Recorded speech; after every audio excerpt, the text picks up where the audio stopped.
You guys have heard me talk for 2 days straight. You know I'm usually not at a loss of words, but I'm overwhelmed, and I hope you see the love that we built for each other. And my brother, I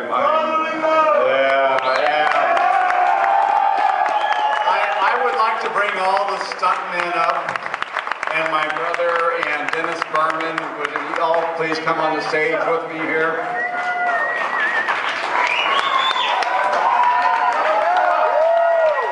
Stuntmen up too, Jeff, Johnny Kane, Paul Weston, George Casson, Andy Fife, Mark Alessandro, and George, Trevor Haversack, our new generation.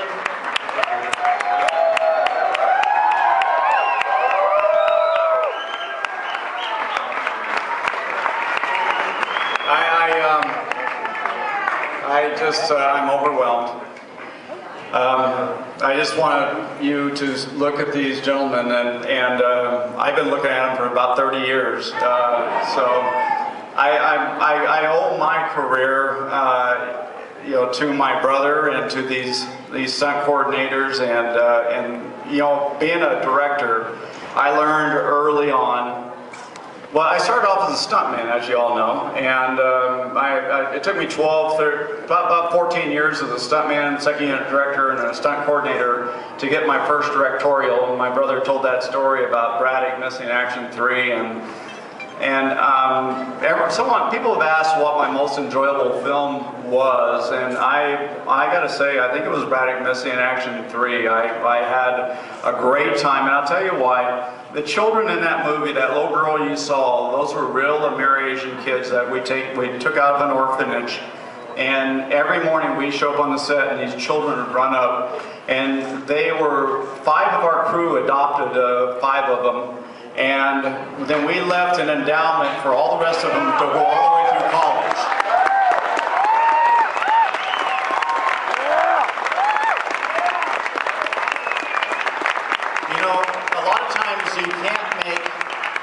You would love to be able to make big differences in some of these third worlds we've been in. You look around and you realize how fortunate we are as Americans, and what we have and what we're grateful for. I believe most of you know my brother and I lost a brother in combat. So we dedicated that film to Whelan. And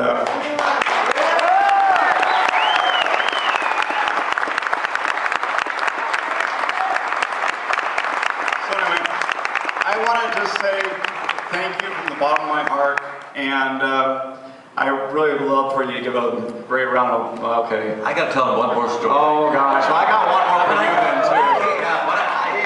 too. When I came back from Korea, he was 7 years old, and our brother Whelan was 3.5 years younger than me. And so when I got back, I started training them in our backyard. So anyway, of course, this is 1962. Not many people know what the martial arts were then.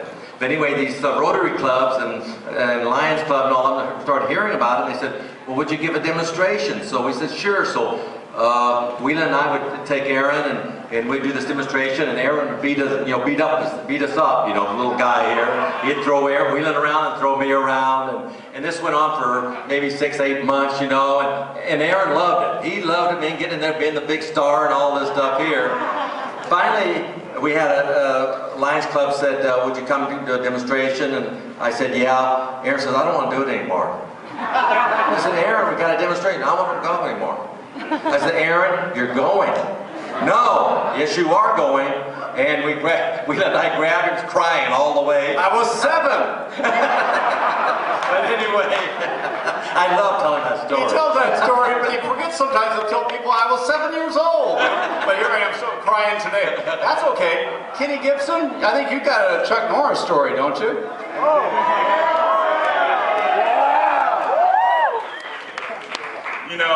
I can't thank these men enough for including me in their life. And many times I've been asked, well, what's Chuck Norris like? He seems like he would be just like he is in his shows. And I usually answer with, well, you're right. Because He's a good guy. He's a good guy in his movies, and he makes sure that he does good movies that have the portray the right image of what people should be. But to give you an example of that, you saw it tonight. You saw the kind of man he is. One day we were up in a high-rise building filming on Walker, and they called lunch. And when they call lunch on a movie set, we were going into an elevator that day, and it looked like boarding a train in Italy. Everybody's just, you know, like cramming through the elevator, you know, and getting in. So this elevator was completely loaded, and so my wife comes up, and I'm standing just off to the side of her, and she's got her son in her arms. He was very small at the time, and so the elevator's kind of loaded. Now, each week we would get these new young actors in on the set. They were the co-stars and all, and they would come on set, you know, with these big egos, flexing their muscles and all, and it's kind of funny. So this one actor who was our co-star that week, he looks at my wife and he goes, "You take the next one." And I'm standing right here next to my wife, just on the other side of her, and all of a sudden this guy comes flying out of the elevator like this, and I hear this very distinctive voice go, "You take the next one."